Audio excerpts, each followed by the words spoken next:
Good morning mga idol! Today is Wednesday, so gulay and fruits day. So gagawan naman tayo ng another school baon.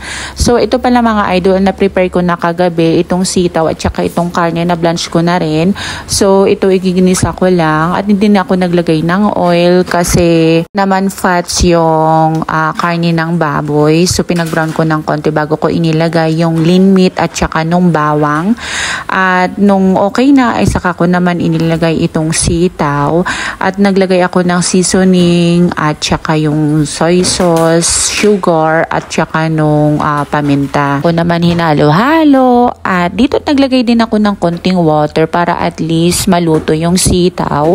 At ito pala yung morning snack niya. Nagat ako ng maliliit na carrots at saka ko naman in-steam at saka yung ito yung leftover namin na inopen kong can ng corn at saka nag-chop din ako ng chili. Hintay ko na maluto itong adobong sitaw. So dito ay dahan-dahan ko nung niluto hanggang kumunti yung tubig niya.